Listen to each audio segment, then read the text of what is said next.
નમઃ પાર્વતી પતયે હર હર મહાદેવ હર. આજે રામનવમીનો ઉત્સવ છે, પર્વ છે. આપણે ત્યાં સનાતન ધર્મમાં અવતારોની જયંતિ મનાવવામાં આવે છે અને મહાપુરુષોની પુણ્યતિથિ ઉજવવામાં આવે છે. એટલે જે અવતાર નથી અને મહાપુરુષ છે તો એમની પુણ્યતિથિ કઈ? એટલે એમનું મંગલમય મરણ છે, એમનું મરણ મંગલમય છે અને અવતારનું આવવું મંગલમય છે. અવતારનું લીલા તિરોહિત કરી અને જવું એ તો મંગલમય છે જ, પણ આવવું વધુ મંગલમય છે. અવતાર શબ્દનો અર્થ જે થાય છે અવ અને તૃ ધાતુ છે. અવ એટલે નીચે અને તૃ તરતી, નીચે આવવું તે. એટલે નિર્ગુણ નિરાકાર પરબ્રહ્મ પરમાત્મા જ્યારે પોતાની લીલા અને માયાનો આશ્રય લે છે ત્યારે ઉપર નથી ઉઠતા, નીચે આવે છે. એટલે સાતમા આસમાનમાં રહે છે ને નીચે આવે છે? ના, એવું નથી. પોતાની લીલાનો ઉપયોગ કરી, માયાનો ઉપયોગ કરી અને પોતાના ઐશ્વર્યને નાનું કરે છે, એનો મતલબ છે નીચું આવવું. જે સર્વવ્યાપી છે તે એકદેશી બને છે, જે નિર્ગુણ છે તે સગુણ બને છે, જે નિરાકાર છે તે સાકાર બને છે અને તેનું જ નામ છે અવતાર લેવું. આપણે ત્યાં એટલે ખાસ કરીને વૈદિક ધર્મમાં, ભારતીય સંસ્કૃતિમાં જ અવતારનો કન્સેપ્ટ એટલે સિદ્ધાંત છે. બીજા કોઈ પણ મજહબ કે રિલિજનમાં અવતાર નથી. કોઈકને ત્યાં રીબર્થ છે પણ ભગવાન અવતાર લઈને આવે છે એવું નથી. કુરાન તમને એવું નહીં કે આજે મોહમ્મદ પૈગંબર જે છે તે અલ્લાહ છે અને અવતાર લઈને આવ્યા. એ મસીહ છે, એ પૈગંબર છે. पिताजी वो हमेशा कहता कि पैगाम लेकर आता है इसीलिए पैगंबर है. जो मैसेज लेकर आता है वो मैसेंजर है. जे ईसा मसीह છે મેસેજ લઈને આવે છે, એ કોનો મેસેજ લઈને આવે છે? ગોડનો. આ કોનો મેસેજ લઈને કે પૈગામ લઈને આવે છે? ખુદાનો. પણ ખુદા આવતા નથી. ખુદ આ તોય આવતા નથી, એ ખુદા છે. અને અલ્લાહ શબ્દ કેવી રીતે બન્યો? આપણે ત્યાં પાણીની વ્યાકરણ છે જેનો આરંભ અ થી થાય છે. અ ઈ ઉન રુલ રુક એ ઓંગ ઐ ઔચ હય વરટ લણ યમંગણનમ જ ભઈ ઘડદસ જબગડદસ ખફ છઠ થ ચટ તવ કપય સસસર અને હલ. અથી આરંભ કરીને લ સુધી. આ જે અલ એટલે સમગ્ર વર્ણ જે આપે છે, સમગ્ર જ્ઞાન જે આપે છે તે જ અલ છે. અલ પછી એનું થઈ ગયું અલ્લાહ. એનું બહુવચન કરવું હોય તો અલાહા. એટલે આપણે ત્યાં સંસ્કૃતમાં અલ શબ્દ અને અક શબ્દ, એટલે તમને ધ્યાન હોય તો સાઉથ ઇન્ડિયન લોકો બેનને અક્કા કહે છે, મહારાષ્ટ્રમાં પણ અક્કા કહે છે. હા, એવું અલ શબ્દ જે છે તે મા માટે છે અને અક શબ્દ જે છે તે બહેન માટે છે. એવું અલ્લાહ કોણ છે? મા પણ છે અને ખુદા પણ છે. બાકી બધા જ રિલિજન કે મજહબમાં ફાધરહુડ ઓફ ગોડ છે પણ મધરહુડ ઓફ ગોડ નથી. અને આપણે ત્યાં ત્વમેવ માતા ચ પિતા ત્વમેવ, મા પણ તું છે અને પિતા પણ તું જ છે. ત્યાં ખાલી ફાધરહુડ ઓફ ગોડ છે. આપણે ત્યાં મધરહુડ ઓફ ગોડ પણ છે. અને બીજું માતા ધાતા, તું જ માં છે, તું જ ધાતા છે અને તું જ પિતામહ પણ છે અને તું જ પિતા છે. બધું તું જ છે. અવતાર ક્યારે લેવામાં આવે છે? ભગવદ્ ગીતા એનો નાદ કરે જ છે. યદા યદા હિ ધર્મસ્ય ગ્લાનિર્ભવતિ ભારત અભ્યુત્થાનમ અધર્મસ્ય. અધર્મ જ્યારે પોતાનું મુખ ઉચકે અથવા પોતાની રાશિને ઉચકે ત્યારે એને દામી દેવા માટે ભગવાન સ્વયં અવતાર લઈને આવે છે. સંભવામી યુગે યુગે, અને યુગ યુગમાં અવતાર લે છે. એમાં જેનો અવતાર ત્રેતા યુગમાં થયો એ ભગવાન શ્રી રામ છે. અને રામ પરબ્રહ્મ પરમાત્મા જ છે અને એક જણાની વારંવાર એવું વિશેષ રૂપે કહેવામાં આવ્યું છે, રામ મનુજ કસ રેસઠ બંગા. અરે રામજીને તું મનુષ્ય માને છે? એવું અંગદ રાવણને પણ કહે છે. રામ પરબ્રહ્મ પરમાત્મા છે અને તુલસીદાસજીએ એવું સિદ્ધ પણ કર્યું છે. વારંવાર આ પ્રશ્ન ઉઠતા ગયા કે રામ પરબ્રહ્મ પરમાત્મા છે કે નહીં, અને તુલસીદાસ આદિએ આ સિદ્ધ પણ કર્યું. અધ્યાત્મ રામાયણ પણ એ જ કહે છે, વાલ્મીકી રામાયણ પણ એ જ કહે છે. પણ વાલ્મીકી રામાયણ એના મહાપુરુષ તરીકેના જે ગુણો છે એને ઉપસાવે છે, પણ એ બ્રહ્મ નથી એવું કહેતા નથી, એ વિષ્ણુના અંશ, વિષ્ણુના અવતાર છે એવું તો વાલ્મીકી રામાયણ પણ કહે જ છે, પણ કોઈમાં કોઈ વાતને વિશેષ રૂપે ધ્યાન દોરવામાં આવ્યું હોય. આજે આપણે જે વિચાર કરવો છે વિશેષ રૂપે, રામજીના ગુણાનુવાદ તો આપણે ગઈએ જ છે, પણ રામજીના જ જે અકાલ અંશ છે, રામજીની સાથે જ જે પહેલેથી છેલ્લે સુધી રામજી સાથે કોઈ હોય તો એ લક્ષ્મણજી છે, લખનલલા છે. સીતાજી પણ નથી, કારણ કે એમનો વનવાસ છે, રાવણ એમને ઉપાડીને લઈ જાય છે, એ દરમિયાન સીતાજી પણ નથી. અચ્છા, વિવાહ થતા પહેલા પણ સીતાજી નથી, ભરતજી પણ નથી, કારણ કે 14 વર્ષ જ્યારે વનમાં છે ત્યારે લક્ષ્મણ જ છે, મા પણ નથી, પિતા પણ નથી, પણ લક્ષ્મણ રામજી સાથે કાયમ છે. અને જે દિવસે લક્ષ્મણ સરયુ એ કરે છે, સરયુમાં પ્રયાણ કરે છે, તે દિવસે રામજી પણ સ્વધામ ગમન કરે જ છે. એટલે રામ અને લક્ષ્મણ એ કેવા છે, વસ્તુતઃ અભિન્ન જ છે. હા, એટલે એમને ભિન્ન દેખાય છે પણ છે નહીં. અને એમ પણ ભગવાન નારાયણ જે છે તે શેષશાયી જ છે, શેષનાગ વગર ભગવાન નારાયણ હોતા નથી. ભગવાન નારાયણ શેષનાગ સાથે જ છે. હવે ભગવાન નારાયણની ઉત્પત્તિ ક્યારે થઈ, કોઈ એવો પ્રશ્ન કરે તો ભગવાન નારાયણની ઉત્પત્તિ નથી, કારણ કે એ તો અનાદિ છે, અજ છે. અને શેષની ઉત્પત્તિ એ પણ નથી. કેમ? કારણ કે ભગવાન નારાયણ છે ત્યારથી શેષ પણ જોડે જ છે. એનું નામ જ શેષ નારાયણ છે. એક શેષ નારાયણ છે અને એક નારાયણ છે. હવે આ શેષ નારાયણ શું છે? જો ગણિત આપણે ભણીએ છીએ તો આપણને ખબર છે કે શેષ વધે જ્યારે દુનિયાનો, પૃથ્વીનો, સૃષ્ટિનો પ્રલય થાય અને જે શેષ રહે છે તે શેષ છે. એટલે ભગવાન પોતે જ શેષ છે. અચ્છા, શેષશાયી છે એ તો શેષ નારાયણ છે જ છે, પણ એના રૂપ પણ છે, એટલે ભગવાન સાથે એ અભિન્ન રીતે જોડાયેલા છે. એટલે જ્યારે જ્યારે ભગવાન અવતાર લે છે ત્યારે શેષ નારાયણ પણ જોડે ને જોડે જ છે. જો કૃષ્ણ અવતારમાં આવે છે તો બલરામ જોડે છે, જો રામ અવતારમાં આવે છે તો લખનલલા જોડે છે, પણ ભગવાનની સાથે ને સાથે જ છે. અને લખનલલાની સ્તુતિ કરતા તુલસીદાસજી કહે છે, બંદૌ લક્ષ્મણ પદ જલ જાતા, શીતલ સુભગ ભગત સુખદાતા. આ લક્ષ્મણજી કેવા છે તો કે છે લક્ષ્મણના ચરણ કમળમાં હું વંદન કરું છું, અને કેવા છે શીતલ. હવે લક્ષ્મણજીનો સ્વભાવ જુઓ તો ઉગ્ર છે, તો અહીંયા શીતલ કે છે તો કે વસ્તુતઃ લક્ષ્મણનો સ્વભાવ ઉગ્ર છે જ નહીં, એ શીતળ જ છે. કેમ શીતળ છે તો કે છે એમને ગુસ્સો ક્યારે આવે છે, જ્યારે રામજીની વાત આવે ત્યારે જ ગુસ્સો આવે છે. જો રામજીના ઐશ્વર્યને કોઈ અંડર એસ્ટિમેટ કરે કે રામજી વિશે ક્યાંક બોલવામાં આવે તો જ એ ઉગ્ર થાય છે, બાકી ક્યારે પોતાના માટે લક્ષ્મણ ઉગ્ર થયા હોય એવું બન્યું નથી. અને કેવા છે, અચ્છા, અને આ વાત ચાલી રહી છે ભગવાન લક્ષ્મણજીના ચરણોની, તે કેવા છે શીતલ છે, શીતલ સુભગ. અને લક્ષ્મણજીનો રંગ કેવો છે, ગૌર વર્ણ છે. શેષનાગનો રંગ પણ ગૌર છે, કાલીનાગનો રંગ કાળો છે, પણ શેષનાગનો રંગ ગૌર છે. ભલે ચિત્રમાં જે બતાવવું હોય તે બતાવે, કાળો બતાવે, બ્રાઉન બતાવે, પણ વસ્તુતઃ શેષનાગનો રંગ જે છે તે શ્વેત છે, સફેદ છે, ગૌર વર્ણના છે.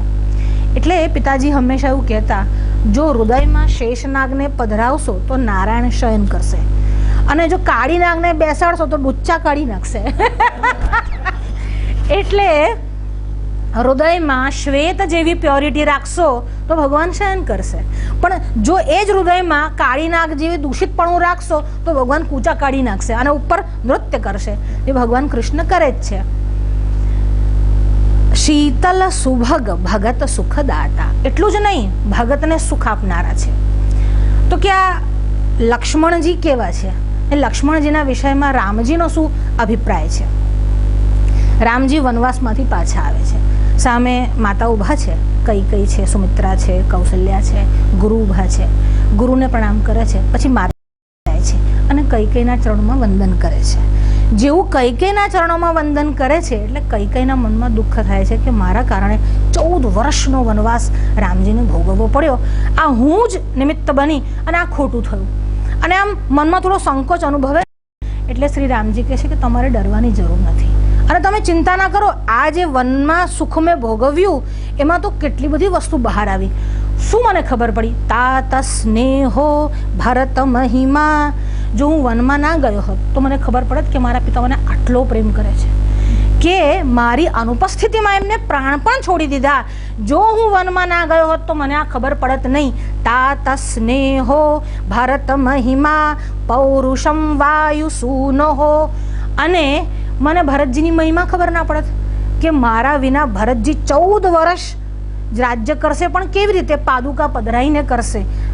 પ્રણવ પ્રથમ ભરત કે ચરના સુને મમ્રત જાય ન બરના. એના વિષયમાં કોઈ કહી જ શકે એમ નથી. તુલસીદાસજીએ તો એવું કહી નાખ્યું કે મારા કલમમાં એ સામર્થ્ય જ નથી કે ભરતજીના નિયમ અને ભરતજીનો મહિમા હું વર્ણન કરું. તુલસીદાસજીએ પેન મૂકી દીધી, આપણા બધાની શું વાત. એટલે જો હું વનવાસ ન ગયો હોત તો મને એક મારા પિતાનો સ્નેહ ખબર ના પડત. તાત સ્નેહો ભરત મહિમા, ભરતજીનો મહિમા ખબર ના પડત. પૌરુષમ વાયુ સૂનહો, અને વાયુ સૂનહ એટલે હનુમાનજીનું પૌરુષ એ મને ખબર ના પડત. સખ્યમ ચાપી પ્લવગ નૃપતે, એટલું જ નહીં, સખ્યમ એટલે મિત્રતા કોને કહેવાય છે એ પણ ખબર ના પડત. મને સુગ્રીવની મિત્રતા મળી. સખ્યમ ચાપી પ્લવગ નૃપતે ક્વાપી સૌમિત્રી ભક્તિ, અને મને એવું પણ ના ખબર પડત કે ભક્તિ કોને કહેવાય છે. એટલે લક્ષ્મણની ભક્તિ પણ મને તો જ ખબર પડી જ્યારે વન ગમન કર્યું. એનાથી વિશેષ સીતા સત્યમ, સીતાનું પાતિવ્રત ધર્મ કેવી રીતે ખબર પડત જો વનમાં ના ગયો હોત તો. સીતા સત્યમ મમ ભુજ બલમ, અને મારા ભુજાઓનું બળ પણ ખબર ના પડત જો વનમાં ના ગયો હોત તો. સીતા સત્યમ મમ ભુજ બલમ વૈરિણમ વૈર ભાવમ, અને વેરીઓનું વેર પણ ખબર ના પડત કે દુશ્મનાવટ કેટલી રાખે છે. રાવણે આટલી દુશ્મનાવટ રાખી એ મનમાં જ થઈ જાત. જો ત્યાં ના ગયા હોત તો ખબર પડત નહીં. અને આ બધું જ જ્ઞાતમ સર્વ તવ પ્રસાદમ, આ બધું જ તારા પ્રસાદથી મળ્યું છે. માં તું કેમ ચિંતા કરે છે? આ બધું ના હોત તો શું થાત એમ. અને લક્ષ્મણજીની વાત કરતાં કરતાં કહે છે, એક દિવસ પ્રસંગ એવો થયો, અરણ્યકાંડનો પ્રસંગ છે, અને વનવાસના દિવસો ચાલતા હતા અને ભગવાન પંચવટીમાં રહેતા હતા. એક દિવસ લક્ષ્મણ ત્યાં બેઠેલા હતા અને ભગવાન રામ પોપટનું રૂપ લઈને ત્યાં આવે છે અને લક્ષ્મણજીને કેટલાક પ્રશ્નો પૂછે છે. કેમ? તો કે લક્ષ્મણજીની પરીક્ષા લે છે. એવું કહે છે કે લક્ષ્મણજી ના હોત તો મેઘનાદ છે એનો વધ થયો ના હોત. એટલે મેઘનાદના વધમાં કારણ શું હોય?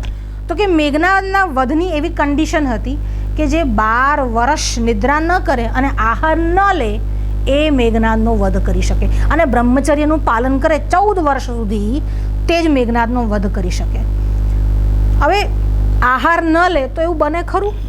તો અહીંયા આહાર ન લે અને નિદ્રા ન લે એનો એક અર્થ એવો સમજવાનો છે કે જ્યારે ભગવાનનું કાર્ય આવે ત્યારે આહાર અને નિદ્રા બંનેનો વિચાર ન કરે. અને આમ જોવા જાઓ તો લક્ષ્મણજી આહારનિશ જાગ્યા જ છે 14 વર્ષ. બીજું, જે બ્રહ્મચર્ય વ્રતનું પાલન કરે 14 વર્ષ સુધી તે જ મેઘનાદનો વધ કરી શકે. એટલે આ પ્રસંગમાં રામજી શુક એટલે પોપટનું રૂપ લઈને આવ્યા અને લક્ષ્મણને કેટલાક પ્રશ્નો પૂછે છે. એટલે પ્રશ્ન પૂછવાનું રામજી આરંભ કરે છે અને એવું પૂછે છે, પુષ્પમ દૃષ્ટવા ફલમ દૃષ્ટવા દૃષ્ટવામ સ્ત્રીણામ ચ યૌવનમ. હે લક્ષ્મણ, હવે આના મનમાં વિચાર આવ્યો કે શુક છે અને એને વાચા થઈ છે, પણ પોપટ આમ પણ મનુષ્યની વાણી બોલતો હોય છે. એટલે કહે છે, હે લક્ષ્મણ, પુષ્પમ દૃષ્ટવા, કોઈ પુષ્પને એટલે ફૂલને જોઈને, ફલમ દૃષ્ટવા, કોઈ ફળને જોઈને, દૃષ્ટવામ સ્ત્રીણામ ચ યૌવનમ, અને કોઈ યુવતી એવી સ્ત્રીને જોઈને, પાર્શ્વે સ્થિતે સુંદરી ચેત કસ્યનો ચલતે મનઃ. કોણ એવું છે કે આ બધું વસ્તુઓ જોઈને ત્રણી રૂપાણી દૃષ્ટવૈવ તસ્ય નો ચલતે મનઃ, આ 3 રૂપને જોઈને, પુષ્પને જોઈને, ફલને જોઈને અને યુવતી સ્ત્રીને જોઈને કોણું મન ચલાયમાન થતું નથી. એટલે લક્ષ્મણ જવાબ આપે છે, પિતા યસ્ય શુચિભૂતો, જેના પિતા જે હોય પવિત્ર હોય, માતા યસ્ય પતિવ્રતા, અને જેની મા પતિવ્રતા હોય, ઉભાભ્યામ એવ સંભૂતો, અને આ બંનેની જે સંતાન હોય, તસ્ય નો ચલતે મનઃ, એનું મન ક્યારે ચલાયમાન થતું નથી. હજી પ્રશ્ન પૂછે છે રામજી. એવું કહે છે, અગ્નિકુંડ સમાનારી, આ સ્ત્રીઓ જે છે તે અગ્નિકુંડ હવન જેવી છે.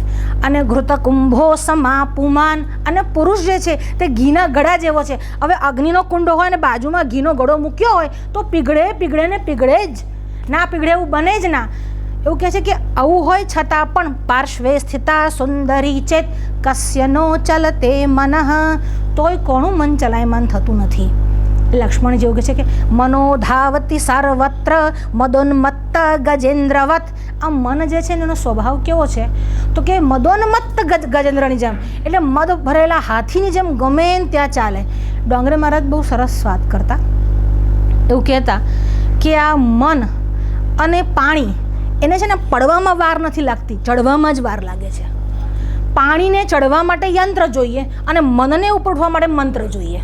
એટલે મંત્ર અને યંત્ર બંને જરૂરી છે જ્યારે મન અને પાણી એ બંનેની ઉપર તમારે ઉઠાવવું હોય તો. બાકી સ્વાભાવિક રીતે નીચે તરફ તો ગતિ કરી જ દે છે. પાણીને નીચે જવા માટે કશું નહીં કરવાનું, ઉપર ચડાવવા માટે જ યંત્ર જોઈએ. એવું મનને પણ. હા, રાધા. એટલે કે છે કે આને જરૂર ત્યારે જ પડે છે મંત્રની કે જ્યારે મન આડું તેડું થાય.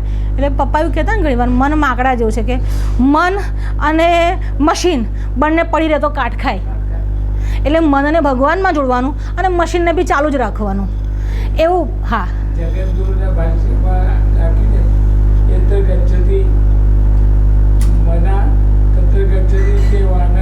હા હા, એ શું કહેવાય, સ્મૃતિકારોએ લખ્યું છે કે મન જે છે મતયો યત્ર ગચ્છન્તિ તત્ર ગચ્છન્તિ વાનરાહ, મુનયો યત્ર ગચ્છન્તિ તત્ર ગચ્છન્તિ તે નરાહ. જ્યાં મતિ જાય છે એટલે બુદ્ધિ જાય છે અને એની પાછળ પાછળ જાય તો વાંદરા બી એવું જ કરે. વાંદરાની ઈચ્છા થાય કૂદું તો કોઈને પૂછવા રહે, કૂદી જ પડે. અને પેલો તમને જોવે કે શાસ્ત્ર શું કહે છે, વડીલો શું કહે છે, મુનિ શું કહે છે, ઋષિ શું કહે છે, અને પછી એ અમલમાં મૂકે છે. એટલે કહે છે કે મનો ધાવતી સર્વત્ર મદોન્મત્ત ગજેન્દ્રવત. આ મન જે છે તે મદોન્મત્ત હાથીની જેમ ગમે ત્યાં ભટક્યા જ કરે છે. પણ જ્ઞાનાંકુશ સમા બુદ્ધિ, બુદ્ધિ આપી છે ભગવાને, અને એ જ્યારે જ્ઞાનવાળી બને અને જ્ઞાનરૂપી બુદ્ધિનું મન પર જ્યારે અંકુશ આવે, જ્ઞાન જના સમા બુદ્ધિ તસ્ય નો ચલતે મનઃ. જેની જ્ઞાનરૂપી અંકુશ હોય બુદ્ધિનું મન પર, એનું મન ક્યારે ચલાયમાન થતું નથી. એટલે રામજી લક્ષ્મણને કહે છે, હે લક્ષ્મણ મહાપ્રાજ્ઞ સુમિત્રાયશ્ચ નંદન ઇક્ષ્વાકુકુલ વંશશ્ચ બ્રહ્મચારી નમો નમઃ. હે ઇક્ષ્વાકુકુળના વંશ, હે બ્રહ્મચારી, હું તને પ્રણામ કરું છું. અને રામજી ત્યાંથી અદૃશ્ય થાય છે. આ જ લક્ષ્મણ જ્યારે યુદ્ધ મેદાનમાં છે ત્યારે મેઘનાદ સામે યુદ્ધ કરવાનું છે. એના પહેલાં એક ઘટના એવી થઈ કે લક્ષ્મણજીને મૂર્છા આવે છે, અને મૂર્છા આવે છે પછી કંઈ જ ઉપાય દેખાતો નથી. અને આમ તેમ રામજી એટલા બધા વિફવળ થાય છે, કારણ કે લક્ષ્મણનો અભાવ ક્યારે રામજીએ સહન નથી કર્યો. લક્ષ્મણ કાયમ છે, હવે લક્ષ્મણ નથી. એ રામજી એવું બોલ્યા છે, કદાચ સીતાજી જેવા પત્ની બીજી વાર મળી જાય પણ લક્ષ્મણ જેવો ભાઈ નહીં મળે. અને હું પાછું શું જોઈને મોડું બતાવીશ? હું જ્યારે પાછો જઈશ સુમિત્રાજીને શું કહીશ? હું પાછો જઈશ અને કૌશલ્યા મને પૂછશે, તને મેં લક્ષ્મણને સોંપ્યો તો, તું પાછો લાવ્યો કે નહીં? ત્યારે હું શું જવાબ આપીશ? અને રામજી જ્યારે આમ વિહ્વલ થઈને વિલાપ કરતા હોય છે, એટલામાં હનુમાનજીને જામવાન એવું વિચાર કરે છે, પહેલાં આ ક્ષણને બચાવી અને આપણે કંઈક કરવું જોઈએ. એટલે જામવાન કહે છે, સુષણ વૈદ્યને લઈ આવો. અને હનુમાનજી પેલાને ત્યાં લંકામાં સૂતેલો જ આખો નાખો ઉઠાઈને લઈ આવે છે અને સુષણને લઈ આવે છે અને કહે ચાલ ઊભો થા, પહેલાં આને રિપેર કરાવે, આને જલ્દી ટ્રીટમેન્ટ આપો. એટલે સુષણ વૈદ્ય એવું કહે છે કે આ તો હમણાં મૂર્છામાં જ છે, એમનું શરીર છૂટ્યું નથી, પણ આ સૂર્યોદય થાય એ પહેલાં ઔષધિ જો સૂંઘાડવામાં અને પીવડાવવામાં આવે તો જ એમની મૂર્છા ટળી શકશે, નહીં તો એમનું જીવવું મુશ્કેલ છે. તો એ ઔષધિ ક્યાં મળશે? તો કે હિમાલય પર. હવે લંકામાં છે અને હિમાલય પર ઔષધિ, એટલે રામજી હનુમાનજી તરફ જોયું અને કહ્યું જાઓ. એટલે હનુમાનજી ગયા. વચ્ચે ઘટના કાલનેમી આવે છે, ભરતજી સાથે મિલન થાય છે. આપણે અત્યારે લક્ષ્મણની વાત કરીએ, ત્યાં ગયા હિમાલય પરથી ઔષધિ. હવે ઔષધિની પહેચાન કેવી રીતે કરવી? એટલે જે પણ ઔષધિ હતી આખો નખો પહાડ જ ઉચકીને હનુમાનજી લઈ આવ્યા. આ જ્યારે પહાડ લઈને આમ મૂક્યો અને સુષણને જે ઔષધિ જોઈતી હતી એ આમ ઘોટી અને આમ લક્ષ્મણને પાઈ, પણ લક્ષ્મણજીની મૂર્છા ટળી નહીં. એટલે બધા વ્યાકુળ થયા કે હજી પણ આ જ ઔષધિ જોઈતી હતી, વૈદ્ય પણ એવું કહેલું. એટલે જામવાને કીધું આનું કારણ તમને ખબર છે? ખબર નથી. એટલે કહ્યું કે બહુ પહેલાંની ઘટના છે, જ્યારે આ 4 ભાઈઓના જન્મ થયા ને, લક્ષ્મણજી બહુ નાના હતા, રામજી નાના હતા, બધા આમ પારણામાં સૂતેલા હતા. રામજીનું પારણું આમ ને જોડે બરાબર લક્ષ્મણજીનું પારણું. હવે રામજી આમ હાથ પગ ઉછાળે અને પગ બહાર જાય, પછી લક્ષ્મણજી રામજીના પગનો અંગૂઠો લઈને મોઢામાં મૂકે. એટલે એ રોજ એમની રોજની નિત્યક્રિયા. હવે ભગવાન રામજીએ લીલા એવી કરી કે આમ પગ લઈ લીધો અને જેવો પગ લીધો લક્ષ્મણજી રડવાનું શરૂ કર્યું. હવે આખા રાજમહેલમાં કોલાહલ મચ્યું કે કેમ રડી રહ્યા છે, કેમ રડી રહ્યા છે. બધા આમ જાય તેમ જાય, બધી ઔષધિઓ પીવડાવે, દૂધ પીવડાવે, પણ લક્ષ્મણજી છાના જ ના રહે. એટલામાં સુમિત્રાજી આવ્યા અને સુમિત્રાજીએ શું કર્યું? રામજીનો પગ ઉઠાયો અને ચરણનો અંગૂઠો લક્ષ્મણજીના મુખમાં મૂક્યો અને લક્ષ્મણજી શાંત થયા. જામવાને કીધું કે એમને ઔષધિથી કંઈ નહીં થાય, રામજીની ચરણ રજ લો, ઔષધિમાં ભેળવો અને લક્ષ્મણને પાવો. પછી રામજીની ચરણ રજ લીધી, એ ઔષધિમાં મિશ્રિત કરી અને લક્ષ્મણજીને પાવામાં આવી અને લક્ષ્મણજીની મૂર્છા ઉડી ગઈ. લક્ષ્મણજી ઉઠ્યા એટલે રામજીએ કહ્યું કે સુષેણને જોઈને કહું કે હું તને શું આપી શકું? આ બ્રહ્માંડની સંપત્તિ આપું ને તો એ લક્ષ્મણની મૂર્છાના બદલામાં કંઈ નથી, પણ હું તને એક આલિંગન આપું છું. અને સુષેણને આલિંગન આપ્યું અને કહ્યું કે જાઓ હવે આને મૂકી આવો. અને લક્ષ્મણજી પુનર્જીવિત થયા. પુનર્જીવિત શું, આમ તો મૂર્છા જ ટળી. અને લક્ષ્મણ જ્યારે મૂર્છાથી બહાર આવ્યા અને કહ્યું હવે તો કે હવે મેઘનાદના વધ માટે જવાનું છે. એટલે આખી આમ સેના તૈયાર થઈ. હનુમાનજી જોડે હતા, જામવાન જોડે હતા, સુગ્રીવ જોડે હતા અને બરાબર આમ મોરચો તૈયાર થયો. સામે મેઘનાદ છે અને વિભીષણે કહ્યું લક્ષ્મણ તમે જ આનો વધ કરી શકશો. કેમ? તો કે જે 12 વર્ષથી નિરાહાર છે, જે 12 વર્ષથી નિદ્રાધીન નથી અને જેને અખંડ બ્રહ્મચર્યનું પાલન કર્યું છે આટલા વર્ષો સુધી, એ જ મેઘનાદનો વધ કરી શકે એવું એને બ્રહ્માજીનું વરદાન છે. એટલે લક્ષ્મણ અને મેઘનાદ બંને વચ્ચે ભીષણ યુદ્ધ થયું. આ લક્ષ્મણજી વિચાર કરે છે કે જ્યારે હું વનવાસમાં આવતો હતો ત્યારે શું પરિસ્થિતિ હતી, માએ મને રામજી સાથે કેમ મોકલ્યો. અને એ ઘટના એવી બની, બધા ઘટના લગભગ ખબર છે કે વનવાસ જતાં પહેલાં રામજીના રાજ્યાભિષેકનો ઉત્સવ હતો. રાજ્યાભિષેક બંધ રહ્યો, કૈકેયીએ વર માંગ્યા અને પછી બધી જ રાજ્યાભિષેકની સામગ્રી યથા તથા મૂકી રાજ્યાભિષેક અટકી ગયો અને રામજીને વન જવાનું થયું. રામજી આવ્યા, રામજીએ સૂચના આપી, સીતાજીને કહ્યું કે વન જવાનું છે. સીતાજીએ જીદ કરી હું તો આવીશ જ આવીશ. પછી કહ્યું ભલે ચાલ. પહેલાં બહુ સમજાવવાનો પ્રયત્ન કર્યો, સીતાજી ના માન્યા. કહ્યું ભલે ચાલો સાથે. અને સીતાજી જવા મળ્યા. પછી લક્ષ્મણજી આવ્યા ને લક્ષ્મણજીને ખબર પડી કે રામજીને વનવાસ છે એટલે આમ કહેવા લાગ્યા કે હું પણ આપની સાથે આવીશ. એટલે કહ્યું કે સીતા તું અમને સમજાવો, આ જીદ કરે છે, વન એના માટે છે જ નહીં, મારા માટે વનવાસનું પ્રયોજન છે, આના માટે નથી એમ. એટલે સીતાજીએ કહ્યું ભાઈ તમે કેમ જીદ કરો છો? એ લક્ષ્મણજી બોલ્યા કેમ, આ ચરણોની સેવા તમારે એકલાય કરવી છે? તમને એવી ઈચ્છા છે કે તમે જ સેવા કરો, મને સેવામાંથી તમારે બાકાત રાખવું છે? ના ભાઈ એવું કોઈ કારણ નથી. તો પછી લક્ષ્મણજી રામજીના ચરણોમાં પડી ગયા અને અશ્રુધારા વહેવા લાગી. કંઈ બોલી ના શક્યા કે મને લઈ જ જાઓ, મને લઈ જ જાઓ. પણ એ પહેલાં લક્ષ્મણજીને બહુ રોષ આવ્યો જ્યારે એવી ખબર પડી કે રામજીનો રાજ્યાભિષેક અટકી ગયો છે. અને રાજ્યાભિષેક અટકી ગયો ત્યારે એ રામજીને સંબોધીને કહેવા લાગ્યા પ્રોત્સાહિતોયમ કૈકેય્યા સંતુષ્ટો યદિ નઃ પિતા. જો કૈકેયીથી પ્રેરિત થઈ અથવા કૈકેયીની ચડામણીથી ચડી અને પિતાજી આ વાત માટે સંતુષ્ટ ન હોય કે તમારો રાજ્યાભિષેક થાય અને આ વાતને ઉલ્લંઘન કરી અમિત્રો ભૂત નિસંગ, જો એ આપણા અમિત્ર થઈ જાય તો વદ્ધામ બદ્ધામ અપી, ક્યાં તો એને બાંધી દો અને ક્યાં તો એમને વધ કરો. જ્યારે લક્ષ્મણ આવું વચન બોલ્યા, હવે લક્ષ્મણ ઉગ્ર છે કે નહીં?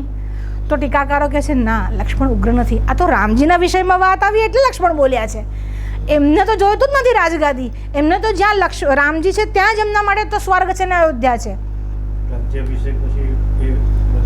ના જ પડે છે. હા, એટલે તો કહે છે કે એવું કેમ? તો કે એવું પ્રસંગ ત્યાં દરબારમાં થયો, જનકના દરબારમાં ધનુષ્ય ભંગનો પ્રસંગ ચાલતો હતો. બધા આવી અને પોતાની કરામત અજમાવતા હતા. અને પછી જ્યારે કોઈ ધનુષ્ય ન તોડી શક્યું એટલે જનકના મનમાં નિરાશા થઈ. એને કહ્યું કે મને એમ હતું કે આ પૃથ્વી પર ઘણા બધા વીરો છે, પણ મને હવે એવું લાગે છે આ પૃથ્વી વીર વિહીન થઈ છે, કોઈ વીર અહીં છે નહીં. એટલે મને એવું લાગે છે કે સીતાના નસીબમાં વિવાહ જ નથી, એને કાયમ કુંવારી જ રહેવું પડશે. અને જ્યારે જનક દરબારમાં આવું બોલે છે, લક્ષ્મણ ક્યારના ચૂપ છે કે ના બોલું. પણ જ્યારે જનક બોલવા લાગ્યા કે મેં ખોટું પ્રણ કરી નાખ્યું, મને ખબર હતું હું આ પ્રણ કરત જ નહીં, હવે લક્ષ્મણથી ના રહેવાયું. ધીરે ધીરે આમ હોઠ કચકચાવા લાગ્યા, આમ ભ્રમરો ટેડી થવા લાગી, મોણાનો રંગ બદલાવા લાગ્યો. અને ધીરેથી જ્યારે લક્ષ્મણ ઊભા થયા અને કહેવા લાગ્યા, રઘુવંશીન મહ જહ કહું હોવું.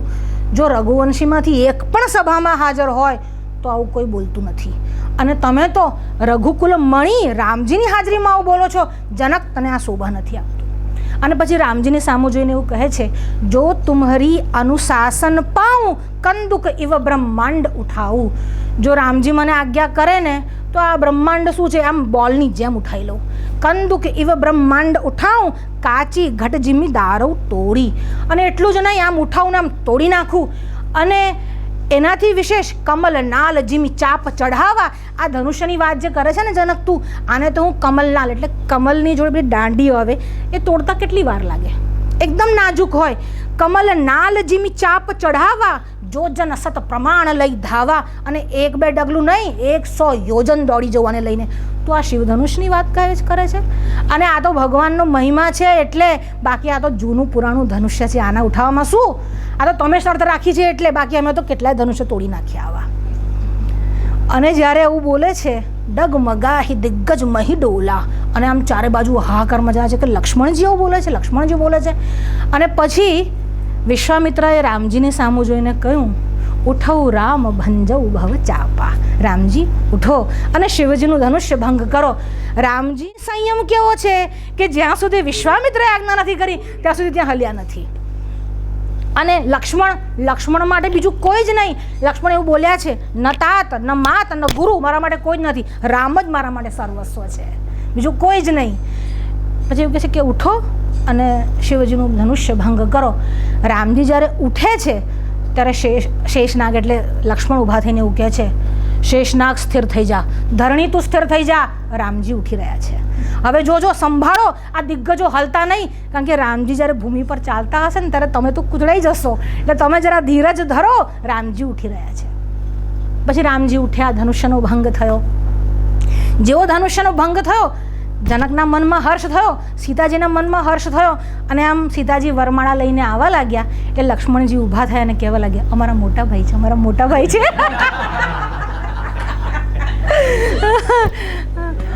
અને પછી રામ અને સીતાનો ત્યાં વરમાલા ગ્રહણ કરીને આમ સાંકેતિક વિવાહ થયો. વૈદિક વિવાહ હજી બાકી છે. સાંકેતિક વિવાહ જો થયો જ તો હજી આમ ખુશીની લહેર ઉતરી જતી. અને એટલામાં જ ભૃગુકુલ પતંગા પરશુરામનો પ્રવેશ થયો. અને જેવો પરશુરામનો પ્રવેશ થયો તરત જ રાજાઓના મનમાં હતું, સારું થયું, અમે તો ધનુષ્ય તોડી નથી શક્યા, હવે અમારો બદલો પરશુરામ જ ચૂકવી દેશે. રામજીને એવો સબક ભણાવશે, એવો પાઠ ભણાવશે કે અહીંયા જ પૂરું કરી નાખશે. મનમાં ખુશ થયા. અને પછી એમને જોઈ અને શું કરવા લાગ્યા, પિતા સમેત કહી નિજ નિજ નામ કરન લાગે સબ દંડ પ્રણામ. પોતાના બાપનું નામ લઈ લઈને હું આનો દીકરો છું કરીને પરશુરામને પગે લાગવા લાગ્યા. તો કહે છે એવું નામ પિતાના નામ સાથે કેમ કહીને પગે લાગવા લાગ્યા? એવું કહેતા હતા કે મારા પિતાજીએ તમારો અપરાધ નથી કર્યો, તમારા ભક્ત હતા એટલે મને છોડી દો. બાકી જે ક્ષત્રિયોને તમે માર્યા એ બીજા હતા, અમારા પિતા નહીં એમ. અને પછી પરશુરામને એટલો બધો રોષ થાય છે અને કહે છે, કહા હું જડ જનક, આ કોને તોડ્યું? બોલ મોડામાંથી. એટલે હજુ તો કંઈ સ્વાગત કરે, આ કરે. એટલે વિશ્વામિત્ર ઊભા થયા. રામજી અને લક્ષ્મણજીને કહે છે પ્રણામ કરી લો, એટલે કે આશીર્વાદ મળી જાય ને પછી થોડો ક્રોધ શાંત થઈ જશે. એટલે વિશ્વામિત્ર ઊભા કરીને લાવે છે, બંને જણા પ્રણામ કરે છે. એટલામાં પેલી એમની મા પણ જે છે ને સુનયનાજી પણ એ થોડાક શું કહેવાય કુશાગ્ર બુદ્ધિ વાપરે છે અને સીતાને કહે છે પ્રણામ કરીને અખંડ સૌભાગ્યવતી બોલાવી લે એમની પાસે. એટલે સીતાજી પગે લાગે છે ને એને આશીર્વાદ આપે છે. પછી કે ચાલ બધું રહેવા દે, હમણાં પહેલાં આ વાત કરા, ધનુષ્ય તોડ્યું કોણે? એટલે રામજી પાસે આવ્યા, હાથ જોડ્યા ને કહ્યું, કોણ તોડી શકે? આપનો દાસ તોડી શકે? તો કે છે, સેવક હો જો કરે સેવકાઈ. જો મારો સેવક છે અને કીધું કે સેવકે તોડ્યું છે, તો સેવક હોય તો મારી સેવા કરે ને. આ તો અરિકરની કરીએ લડાઈ. એક તો કામ દુશ્મનનું કરે છે, મારું શિવ ધનુષ્ય તોડી નાખ્યું અને પાછું કહે છે સેવક છે, એટલે દુશ્મનનું કામ કરે છે અને પછી એવું કહે છે સેવક છે. હવે તો આ સહસ બાહુ સમ સો રીપુ મોરા, હવે તો સહસ્ર બાહુ જેવો મારો દુશ્મન છે. એટલે આ બધું ચાલતું ને તાનું લક્ષ્મણજી આમ છાના બેસી રહેલા હતા. હવે જ્યારે એવું બોલ્યા કે તો સહસ્ર બાહુ જેવો મારો દુશ્મન છે, તો ફરી લક્ષ્મણ ઊભા થયા. લક્ષ્મણજી એવું કહે છે, કેમ આટલા બધા ગુસ્સે થાવ છો? અમે નાના હતા ને તો બહુ બધા ધનુષ્ય આમ જ રમતા રમતા તોડી નાખ્યા. હવે આ જૂનું ધનુષ્ય તોડવામાં આટલો બધો કેમ શોક કરો છો કે? એટલે પરશુરામે કીધું, તું છે કોણ? પહેલાં તો એમ કે મને શીખામણ આપે છે કે તું છે કોણ? અને તું સામાન્ય ધનુષ્યોની તુલના આ શિવ ધનુષ્ય સાથે કરે છે, તને કંઈ ભાન છે કે નહીં? લક્ષ્મણજી કહે છે, અમે તો ક્ષત્રિયો છે, અમારા માટે બધા જ ધનુષ્ય એક સમાન જ હોય. આ જુદું આ જુદું એવું હોય ના. તમારા માટે હોય, કારણ કે તમે તો વિપ્રવર છો એમ. અને એમને કોઈ બ્રાહ્મણ કે આમ ડંખે કેમ? કારણ કે બ્રાહ્મણ સાદો હોય, તપસ્વી હોય, ના તો પરશુરામ છે. એટલે કહે છે બધી વાર્તાઓ તું રહેવા દે, અને જેને આ શિવ ધનુષ્ય તોડ્યું છે ને એને બહાર મોકલ. તને ખબર નથી હું કોણ છું. મેં આમ કરી નાખ્યું, મેં 21 વાર જે પૃથ્વી છે એને નક્ષત્ર કરી નાખી. તું મને હજુ ઓળખતો નથી. હું જમદગ્નિનો પુત્ર છું, હું રેણુકાનો પુત્ર છું. લક્ષ્મણજી કહે છે, તમને ઓળખું જ છું. તમારા સિવાય તમારા વખાણ તો બીજું કોણ કરી શકે? કે તમે જ તમારા મોડે તમારા વખાણ કરો છો, બાકી તો કોઈ કરતું નથી. તમે જ વખાણ કરો, તમને હું ઓળખું જ છું. એટલે કે આ છે કોણ? મારા બહુ દિવસથી મારા પરસુએ હજુ પેલો રક્તનો સ્વાદ ચાખ્યો નથી, લાગે છે હવે આનો વારો છે. વિશ્વામિત્રને હટાય. કૌશિક નંદન, આ તારી સાથે આવ્યો છે ને, હું સમજીને એને છોડું છું. અને બીજું કે રઘુવંશીઓ માટે મારી પ્રીતિ છે, એ હંમેશા બ્રાહ્મણ પ્રેમી રહ્યા છે, એટલા માટે આને છોડું છું, બાકી આને છોડત નહીં. તો લક્ષ્મણ કહે છે, હું એટલે જ છોડું છું કે તમે બ્રાહ્મણ છો, બાકી રઘુવંશી કોઈને ગાંઠે નહીં. ગાય હોય, બ્રાહ્મણ હોય, અને જ્યારે વેદ પાઠી હોય ત્યારે વિશેષ રૂપે પોતાની ત્યાં મહતાઈ એટલે મહત્વતા બતાવતા જ નથી. બાકી હું છોડું એવો નથી. જે હવે બસ થયું, હવે આ યમપુરી જશે, નક્કી રાખજો. પહેલાં કાં તો કોઈ લઈ જાઓ એમ. એટલે રામજી આમ ઇશારો કર્યો લક્ષ્મણને, તું બેસ, હવે બળતામ ઘી ના હોમીશ.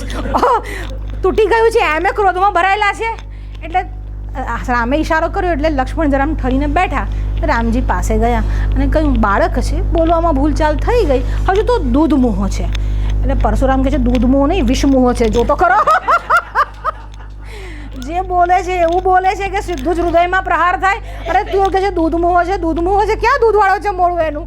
આ તો વિષ ઉગાડે છે. અને પણ ખબર નહીં આજે મારા પરશુને શું થયું છે. બાકી આટલું બધું કોઈ પરશુરામની સામું બોલે તો એનું મસ્તક જ છેદાઈ જાય. આજે મારા હૃદયમાં ક્રોધની અગ્નિ છે, છતાં પણ હું કૃપા કરું છું, મને સમજાતું નથી કેમ એવું છે. લક્ષ્મણ ફરી ઊભા થયા. એટલે કે છે, કૃપા કરો છો તો આવું ફૂલ તમારા મોઢામાંથી જડે છે, ગુસ્સો કરો તો શું થાય? એટલે હવે થયું કે હવે આ નહીં જ ગાંઠે. એટલે જ્યારે બહુ જ ક્રોધે ભરાયા, રામજીએ કીધું તો લક્ષ્મણને કે તું બેસ. અને પછી રામજી પ્રણામ કર્યા અને કહ્યું, મેં હું જ છું કે જેને આ શિવ ધનુષ્ય ભંગ કર્યું છે. આ મારું માથું રહ્યું અને આ તમારી કુઠાર રહી. તમે જે ચાહો એ કરો. અને એમાં એની ભૂલ નથી કે છે તું તારા ભાઈની બધો વાંક જોતો નથી ને તું મને સમજાવવા બેઠો છે. તો કે એમાં એની ભૂલ નથી. જો તમે બ્રાહ્મણ બનીને આવ્યા હોત ને તો ચરણ રજ રેત.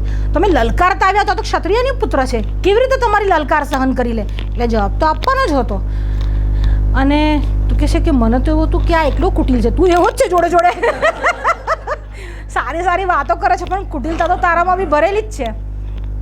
રામજી એવું કહે છે કે અમારો તો ત્યાં રઘુવંશીઓ એવા હોય છે કે બ્રાહ્મણના ચરણોમાં પડે છે અને જે બ્રાહ્મણથી ડરે છે તે જ અભય થઈ જાય છે. એટલા માટે અમે બ્રાહ્મણ પર શસ્ત્ર ઉઠાવતા નથી. બાકી રઘુવંશી સામે કોઈ પડકાર કરે તો અમે કાળને છોડતા નથી. અને પછી પરશુરામને થાય છે કે સાધારણ નથી. અને પછી પોતાની પાસે જે વિષ્ણુ ધનુષ્ય હોય છે તે રામજીને આપે છે અને કહે છે હવે ચાપ ચઢાવો. અને પરશુરામના ગર્વનું હનન કરે છે. ત્યારે એમને ખબર પડે છે કે રામ સાધારણ નથી, પરબ્રહ્મ પરમાત્મા છે. પણ લક્ષ્મણજીનો આવો સ્વભાવ ક્યારે ક્યારે છે કે જ્યારે રામના વિષયમાં કોઈ બોલે છે, રામના વિષયમાં જ્યારે આપત્તિ આવે છે ત્યારે જ લક્ષ્મણ ઉગ્ર થાય છે. મેઘનાદ અને લક્ષ્મણ બંને વચ્ચે યુદ્ધ ચાલે છે. હવે યુદ્ધમાં વારંવાર બાણોની વર્ષા થાય ને 3 દિવસ સતત, દિવસ જ નહીં 3 દિવસ અને રાત્રિ અવિરત યુદ્ધ ચાલે છે. અને હવે વિભીષણ એવું કહે છે કે તમારી લીલા હવે સંહરણ કરો અને હવે આને ખતમ કરો, હવે બહુ થયું. બીજું કે મેઘનાદના જે પત્ની છે એ પણ પતિવ્રતા સ્ત્રી છે, એનું નામ સુલોચના છે, એ પણ પતિવ્રતા છે. અને આ બાજુ લક્ષ્મણના પત્ની ઉર્મિલા એ પણ પતિવ્રતા છે. વસ્તુતઃ બંને વચ્ચે જે યુદ્ધ છે એ બંને પતિવ્રતા સ્ત્રીઓની વચ્ચેનું યુદ્ધ છે. કે મેઘનાદના પત્નીનું પાતિવ્રત્ય વિશેષ છે કે લક્ષ્મણના પત્નીનું પાતિવ્રત્ય વિશેષ છે. એટલે બંને વચ્ચે યુદ્ધ ચાલે છે. 3 દિવસ રાત અવિરત યુદ્ધ ચાલે છે. અને પછી લક્ષ્મણજી બાણ ચઢાવે છે અને લક્ષ્મણજી પ્રતિજ્ઞા કરે છે. શું કરે છે? ધર્માત્મા સત્યસંધશ્ચ રામો દાશરથિર્યદી. જો રામજી ધર્માત્મા છે, રામજી સત્યસંધ છે એટલે સત્યને જ વળગી રહેનારા છે, સત્ય સ્વરૂપ છે, તો ત્રૈલોક્યમ, તો ત્રિલોકીમાં અને કોઈ પણ અપ્રતિદ્વંદસ, અને કોઈ પણ એમનો પ્રતિદ્વંદી ત્રિલોકમાં નથી. તેને હમ જહી રાવણીમ, તો આ બાણ જા અને મેઘનાદનું હનન કર, મેઘનાદનું વધ કર. અને જ્યારે એવું બોલી અને બાણ છોડ્યું અને મેઘનાદના પ્રાણ પખેરો ઉડી ગયા. હવે એના પત્નીના મનમાં સંદેહ છે કે મારા પાતિવ્રત્ય ધર્મમાં આ સુધી કોઈ બાધા આવી જ નથી. અને એમનું જે મસ્તિષ્ક છે તે ત્યાં લંકાના દ્વાર પર જઈને પડે છે. અને એ જઈને એવું જોવે છે અને બહુ જ વિલાપ કરે છે એમના પત્ની મેઘનાદના. અને રાવણની સભામાં જાય છે અને કહે છે કે મેં પાતિવ્રત્ય ધર્મની અખંડ પાલન કર્યું છે, કેમ એવું થયું? આ મારો પ્રશ્ન છે અને આ પ્રશ્નનો જવાબ મને આપો એમ. અને બીજું કે મારે હવે સતી થવું છે તો મારા પતિના ચિહ્નો જોઈએ, એટલે મારા પતિનું શરીર મળે પૂરું તો એના ઉપર હું બેસી અને સતી થઉં, તો મારા પતિનું શવ પણ મારે જોઈએ. એટલે રાવણે કહ્યું એક કામ કર, તું સામે શિબિરમાં એટલે રામજીની શિબિરમાં જા અને કહ્યું કે ત્યાં જા અને તું માંગણી કર, તને રામજી આપશે. પોતાની પુત્રવધૂને અડધી રાત્રે શત્રુના શિબિરમાં એકલી મોકલે છે. કેમ? કારણ કે શત્રુ કોણ છે? રામ છે. એટલે પછી આ ત્યાં જાય છે અને રામજીને પ્રશ્ન પૂછે છે કે મારું પાતિવ્રત્ય ધર્મમાં ક્યારેય કોઈ બાધા આવી જ નથી, કેમ એવું થયું? તો કે વસ્તુતઃ તારું યુદ્ધ ઉર્મિલા સાથે હતું અને વાત એવી છે કે ઉર્મિલાના પતિની શક્તિ ધર્મમાં એટલે રામના માર્ગમાં હતી અને તારા પતિની શક્તિ રાવણના માર્ગમાં હતી. આ જ કારણ છે, બાકી તારા પાતિવ્રત્યમાં જરાય શંકા નથી. અને શંકાનું સમાધાન થયું. એને શવ આપવામાં આવ્યું અને શવ લઈ અને સુલોચનાજી ત્યાં સતી થયા એની પાછળ. લક્ષ્મણજી મેઘનાદને મારે છે, રાવણનો વધ ભગવાન રામ કરે છે. પછી પાછા અયોધ્યામાં આવે છે, રામજી રાજ્યાભિષેક, સીતાનો ત્યાગ કરવા માટે અગ્નિ પરીક્ષા વખતે રામજી લક્ષ્મણને એવું કહે છે કે જા અને સીતાજીને લઈ આવો. સીતાજીને વિભીષણ ત્યાંથી બધી દાસીઓને મોકલી શ્રૃંગાર કરાવે છે, સરસ સ્નાનાદિ કરી અને એમને પાલખીમાં લાવવામાં આવે છે. થોડાક અંતર પર પાલખી ઊભી રાખવામાં આવે છે અને રામજી એવું કહે છે કે હવે સીતાને એમ કે ત્યાંથી ચાલતા જ અહીં આવે. તો કહે છે કેમ ચાલતા આવવાનું કહો છો? તો કહે છે આ બધા વાનર જે છે ને એમની રાહ જોઈ રહ્યા છે કે માતાજીના દર્શન ક્યારે થાય. આમ તો જનરલી સભામાં એવી રીતે ન આવે, પણ આ તો બધા તમારા પુત્ર સમાન છે વાનરો, એટલે તમે આવો. એટલે સીતાજી ત્યાંથી આમ ચાલતા ચાલતા આવે છે. આ બાજુ લક્ષ્મણ ને રામજી બોલાવે છે અને કહે છે સીતા તૈયાર કરો. એટલે લક્ષ્મણ કહે છે શેના માટેની એમ? તો કે સીતાજી અગ્નિ પરીક્ષા આપશે પછી જ સ્વીકાર થશે. એટલે લક્ષ્મણના મનમાં પણ ધક્કો વાગે છે. માતાજીની અગ્નિ પરીક્ષા એમ? જો માતાજીની અગ્નિ પરીક્ષા જ કરવાની હતી તો આટલું મોટું યુદ્ધ કેમ કર્યું? યુદ્ધ કરીને પાછા લાવવું છે અને પછી એવું કહો છો અગ્નિ પરીક્ષા? તો રામજી એવું કહે છે કે લક્ષ્મણ તું મારી આજ્ઞાનું પાલન કરીશ કે હું બીજાને કહું? એટલે લક્ષ્મણજી કંઈ જ બોલતા નથી, પણ એનું મન કપાઈ જાય છે. પણ ત્યાં રામજીની આજ્ઞા થઈ એટલે ત્યાં અગ્નિની તૈયારી કરે છે. અને પછી સીતાજી અગ્નિમાં થઈ અને પાછા રામજીને મળે છે. એ ઘટના પહેલાં બની જ ગઈ છે કે અગ્નિમાં સીતાજીને સમર્પિત કરે છે જ્યારે રાવણ ઉઠાઈને લઈ ગયો એ પહેલાં. તુમહ પાવક મહુ કરહુ નિવાસા, જવ લગીર કરો નિશીચર નાસા. જ્યાં સુધી રાક્ષસોનો વધ ના કરી નાખું ત્યાં સુધી તું અગ્નિમાં સમાવિષ્ટ રહે, એવો આદેશ પહેલાં કરેલો જ છે. અને એટલા માટે જ સીતાજીને પાછા લેવા માટે અગ્નિ પરીક્ષા પણ છે. પાવક આવે છે, સીતાજીને સોંપે છે, ફરી પાછા અયોધ્યા જાય છે. રાજ્યાભિષેકની ઘટના છે, સીતાજીનું જે છે તે સીતાજીના ત્યાગની ઘટના છે. એક દિવસ ઘટના એવી બની, રામજીનો લીલા સંવરણનો સમય આવ્યો, એટલે હવે રામજીને પાછું પોતાના ધામમાં પ્રવેશ કરવાનો છે. એટલે બ્રહ્માજીની આજ્ઞાથી કાલ પુરુષ રામજીને મળવા માટે આવે છે. એટલે કાલ પુરુષ આવે છે અને કહે છે કે મારે આપની સાથે ગુપ્ત વાર્તાલાપ કરવી છે અને એકલા જ કરવી છે, જ્યાં બીજું કોઈ ના હોય. રામજી કહ્યું ભલે, પણ એના માટે એક શરત છે કે જ્યારે આપણો વાર્તાલાપ ચાલતો હોય ત્યારે વાર્તાલાપ પૂરો ન થાય એ પહેલાં કોઈ પણ એ કક્ષમાં પ્રવેશ નહીં કરે, અને જો એ કક્ષમાં પ્રવેશ કરશે તો એને મૃત્યુદંડની સજા થશે.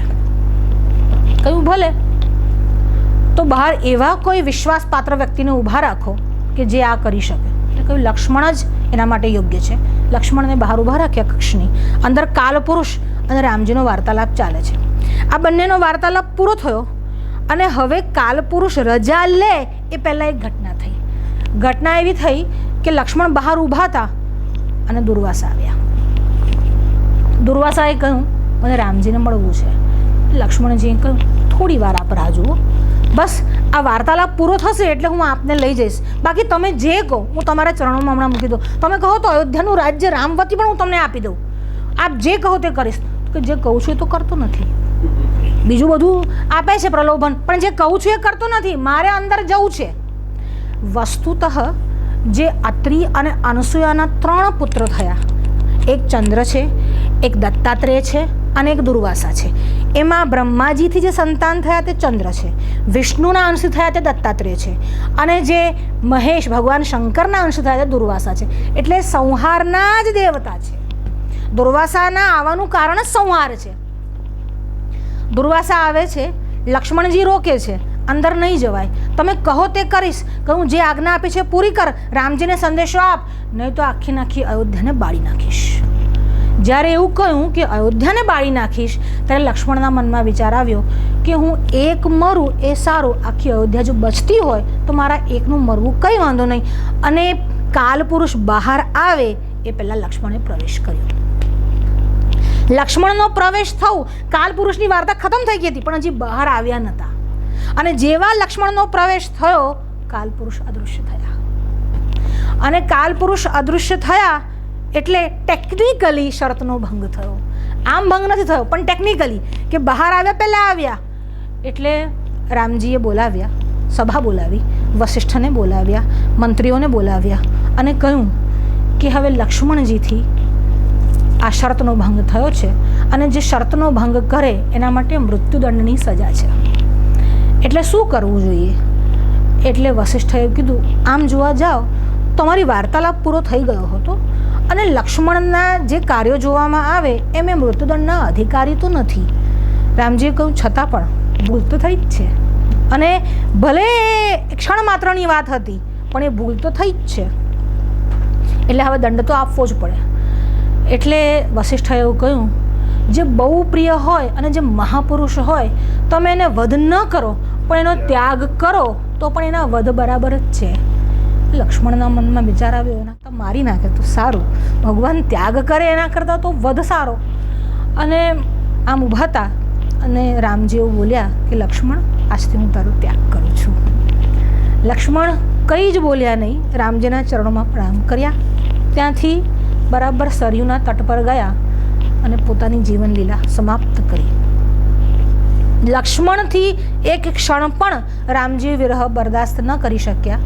રામજી બધા જ લોકોની સાથે એમને પણ લવકુશને ગાદી સોંપી અને પોતે પણ સરયુ તટ પર ગયા અને ત્યાં રામજીનું પણ સ્વધામ ગમન થયું. લક્ષ્મણજી પહેલાં ગયા, રામજી પછી ગયા. ભાષ્યકારો કહે છે કારણ એવું છે કે રામજી જે છે તે નારાયણ છે. નારાયણ શયન ક્યાં કરે છે? શેષ પર કરે છે. એટલે જ્યાં સુધી લક્ષ્મણ ન જાય ત્યાં સુધી નારાયણ પણ જશે નહીં. આ એનો જેને કહેવાય કે ઉત્તર છે જે ભાષ્યકારો કહે છે. એવું જ ભાગવતજીની કથામાં પણ બલરામનું પહેલાં સ્વધામગમન થાય છે અને પછી ભગવાન શ્રી કૃષ્ણનું સ્વધામગમન થાય છે અને બંનેનું સ્વધામગમન ત્યાં જ છે. સોમનાથમાં ભાલકા તીર્થ પાસે ભગવાન સ્વધામગમન કરે છે અને ત્યાં જ નજીકમાં જ બલરામજી છે, બલરામજી પણ ત્યાં સ્વધામગમન કરે છે અને ત્યાં નદી પાસે એક મોટો સર્પ આવે છે. બલરામજી આમ ધ્યાનમાં બેઠા હોય છે અને સર્પ એમને ગળી જાય છે અને અદૃશ્ય થાય છે. આવી રીતે બલરામનું સ્વધામગમન છે અને પછી ભગવાન શ્રી કૃષ્ણ પણ ભાલકા તીર્થમાં પોતાની લીલાનું સંવરણ કરે છે. અને અહીં પણ શેષના જતા પછી એટલે ગયા પછી ભગવાન શ્રી રામ પણ સ્વધામગમન કરે છે. લક્ષ્મણની તો ઘણી બધી ઘટનાઓ છે પણ ના ઉદ્ધવજી જાય છે બદ્રી કેદાર. ભગવાનની પાદુકા લઈ અને ઉદ્ધવજી બદ્રી કેદાર જાય છે અને દારૂક નામનો જે એમનો સારથી છે એ આખી ભગવાનના રથને એની સાથે અદૃશ્ય થાય છે. એ ભગવાનના ધામમાં ગમન કરે છે અને ભગવાન ત્યાં છે પણ ઉદ્ધવને કહે છે કે તું હવે પાદુકા લઈને બદ્રીનાથ તરફ પ્રયાણ કર. એટલે અંતિમ સમયમાં ઉદ્ધવજી ભગવાન સાથે છે, મૈત્રેય છે અને દારૂક છે. દારૂકને કહે છે તું જા અને મૈત્રેયનો ઉદ્ધવ ત્યાં છે અને એ વખતે ભગવાન વિદુરજીનું સ્મરણ કરે છે. મૈત્રેય ઋષિ છે. હા. અને ઉદ્ધવજીને કહે છે કે તમને વિદુરજી મળશે અને વિદુરજી જ્યારે મારી લીલા પૂછે ત્યારે તમારે જાતે ઉપદેશ આપવાનો નહીં, તમારે એને મૈત્રેય ઋષિ પાસે લઈ જવાના. એટલે મૈત્રેય છે, ઉદ્ધવ છે અને ભગવાન છે અને ભગવાન સ્વધામગમન કરે છે અને પછી ઉદ્ધવજી ત્યાંથી નીકળી અને બદ્રીનાથ તરફ જાય છે. પણ ઉદ્ધવ એકલા જ બચે છે, બીજું કોઈ બચતું નથી યદુકુલમાં. ભગવાન પણ સ્વધામગમન કરે છે. ત્યારે બલરામજી તીર્થયાત્રામાં નીકળી જાય છે. આખી ભારતની તીર્થયાત્રામાં બલરામ અને વિદુર બંને નથી. બલરામજી ત્યારે પાછા આવે છે જ્યારે દુર્યોધન અને ભીમસેન બંનેનું ગદાયુદ્ધ હોય છે એ જ દિવસે પાછા ફરે છે. અને પછી બલરામજી એવું કહે છે કે આ તે ખોટું કર્યું. કૃષ્ણને એવું કહે છે કે આ તે ખોટું કર્યું, તે આના પર પ્રહાર કરાવડાયો અને તને ખબર છે કે લોઅર પાર્ટ પર કોઈ દિવસ ગદાનો પ્રહાર થતો નથી, છતાં પણ તે કરાવ્યો, તે ધર્મનું ઉલ્લંઘન કર્યું છે. એટલે શ્રી કૃષ્ણ બોલ્યા કે જ્યારે દ્રૌપદી રજસ્વલા અવસ્થામાં હતી અને સભાની વચ્ચે લઈ આવ્યા ત્યારે કયા ધર્મનું પાલન કર્યું હતું આ લોકોએ? જ્યારે દ્રૌપદી સાથે આવો વ્યવહાર કર્યો, જ્યારે ભીમ નાનો હતો, ઝેરના લાડુ ખવડાવી દીધા, ત્યારે કયું ધર્મનું પાલન થયું હતું? અરે લાક્ષાગૃહમાં લઈ જઈને આ બધાને બાળવાનો પ્રયાસ કરવામાં આવ્યો, ત્યારે કયા ધર્મનું પાલન કર્યું હતું? અને હવે આ લોકોને ધર્મ યાદ આવે છે કે ધર્મનું પાલન થયું, ધર્મનું પાલન ના થયું. અને બીજું કે તને એવું લાગે છે ને ભીમ કે આવું કરવાથી પાપ થશે તો પાપ મને આપી દેજે પણ કર. એટલે ભીમસેન એવું કહે છે ભગવાન વાત તો તમારી સાચી, તમે કહો છો તો હું કરું, પણ તમે એવું કહો છો કે પાપ તમને અર્પણ કરી દઉં, એવું થાય નહીં. કેમ? તો કે તમારો સ્વભાવ છે આટલું આપો તો પછી આટલું રિપ્લાય કરો છો. હું એક પાપ આપું તમને આટલા બધા મને પાછા એના 1000 ગણું કરીને પાછું આપો. એટલે કૃષ્ણાર્પણ કરવું હોય તો પુણ્ય થાય, પાપ થાય નહીં. અને પછી કહ્યું તારી વાત સાચી, પણ હવે આદેશ છે કે મારાને એ કે દ્રૌપદીએ આટલું કાપીને આપ્યું તો તમે 999 તાંદડાના 999 સાડીઓ આપી. તમારો સ્વભાવ કેવો છે એમ?